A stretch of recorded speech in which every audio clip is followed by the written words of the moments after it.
পার্টির ইফতার পার্টি মানে একটা ভয়, জাতীয় পার্টির ইফতার পার্টি মানে একটা সংশয়, কি কয়েকজন কিছু দুর্বৃত্ত এই ভয়ে রাজত্ব কায়েম করেছে এই দেশে।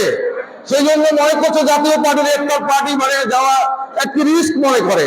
আপনার তারপরে রংপুরে যে জাতীয় পার্টির ঘাঁটি, সেটাই আজকে প্রমাণিত হলো যে শত বাধা উপেক্ষা করে জাতীয় পার্টির নেতা কর্মীরা সেই তাদের অভিষ্ট লক্ষ্যে পৌঁছার জন্য প্রস্তুত আছে। আসলে আমি পার্টির চেয়ারম্যানকে অনুরোধ করব যে আসলে অ্যানালগ রাজনীতির দিনটা শেষ হয়ে গেছে মনে হয়, এখন ডিজিটাল রাজনীতি। এখন যেখানেই বাধা সেখানেই প্রতিরোধ, যেখানেই বাধা সেখানেই প্রতিপক্ষ হিসেবে দাঁড়িয়ে জবাব দেওয়া।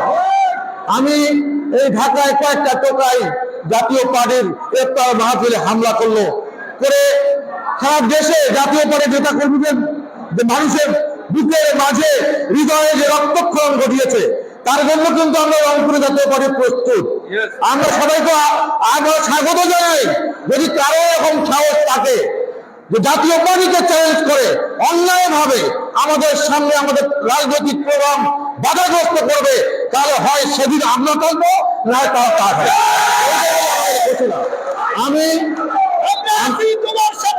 আমি অনুরোধ করব জাতীয় পার্টির রাজনীতিকে সামনের দিনে এগিয়ে নিয়ে যাওয়ার জন্য, বিশেষ করে উপজেলা নেতৃবৃন্দের কাছে অনুরোধ করব, প্রত্যেকটা ইউনিয়ন, প্রত্যেকটা ওয়ার্ড জাতীয় পার্টির দুর্গে পরিণত করতে হবে।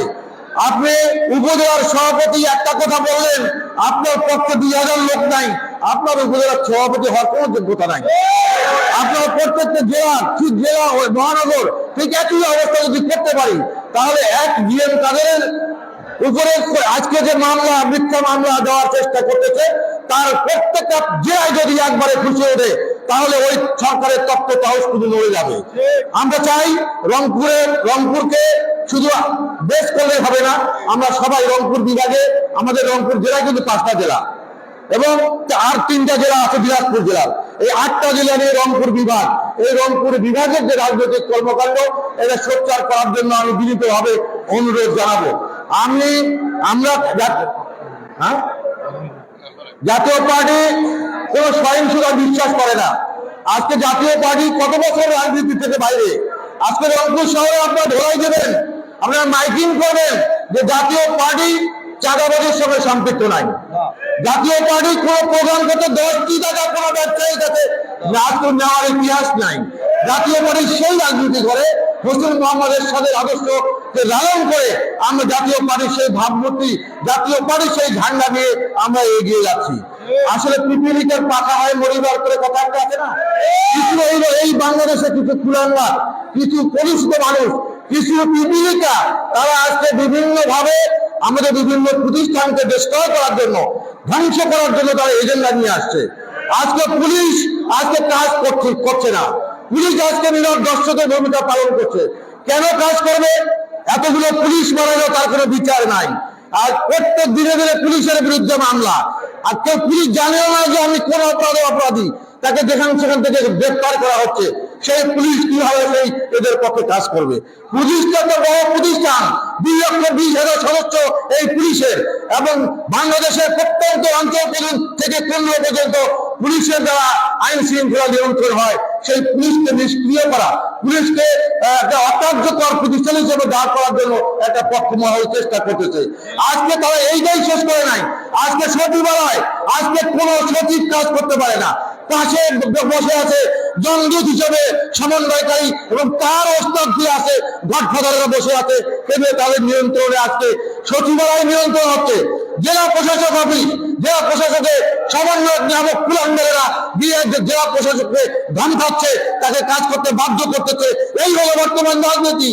এই রাজনীতি বেশিক্ষণ চলবে না, অল্প সময়ের মধ্যে এই রাজনীতির একটা বিধি এবং পতন হতে হবে। এটা ইতিহাস থেকে শিক্ষা নিতে হবে। ইতিহাস তাই বলে। আজকে শেষ পর্যন্ত সেনাবাহিনীকে বিতর্কিত করার জন্য আপনারা পায়তারা করছেন। তা আপনারা কাকে ভালো রাখছেন? আপনারা কাউকে ভালো রাখছেন না। আজকে সেগুলো সব পক্ষ যদি একবার খেপে যায়, তাহলে ওই যে দেলোয়ার হোসেন সাইদি মহোদয় বলছিল তার ভাষণে যে ইঁদুরের গর্ত খুঁজে পাবেন না, সেরকম অবস্থা হবে। যে হবে আজকে একটা দল যারা বলেছে, মনে করেছিল যে আমরা আল্লাহর পরে আমাদের অবস্থান, একদম তার অবস্থানটা এত উপরে উঠে গেছিল, তারা মানুষকে মানুষ করে করতো না, তার পরিণতি হয়েছে ঠিক তদ্রুপ। তাকে অনুসরণ করে আপনারা করেন, যে আপনাদের পরিণতি সামনে ওই সময়ের জন্য অপেক্ষা করেন। বাংলার মানুষ এরা কিন্তু একদিন দেখাই দেবে ইনশাআল্লাহ। তা আমি চাই জাতীয় পার্টিকে একটা শক্তিশালী রাজনৈতিক দল হিসাবে আত্মপ্রকাশ করার জন্য আজকে ইফতার মাহফিলে আমার বিভিন্ন উপজেলা থেকে যারা এসেছেন তাদের প্রতি আমার অনুরোধ, নির্বাচন যদি কালকে মনে করা হয়, জাতীয় পার্টি অংশগ্রহণ করে কতটুকু প্রস্তুত জাতীয় পার্টি যে নির্বাচনে অংশগ্রহণ করবে, জাতীয় পার্টি যে নির্বাচনে অংশগ্রহণ করবে এবং আমাদের যে আসনটা ছিনিয়ে আনতে হবে, সেইটার জন্য জাতীয় পার্টি কতটুকু প্রস্তুত। সেই জন্য আমাদের সাংগঠনিক ভিত্তি মজবুত করার জন্য আমি অনুরোধ করছি। আমি পার্টির মাননীয় চেয়ারম্যানকে এখন বক্তব্য দেওয়ার আবেদন জানিয়ে আপনাদের সকলকে আবারও ধন্যবাদ জানিয়ে আমার বক্তব্য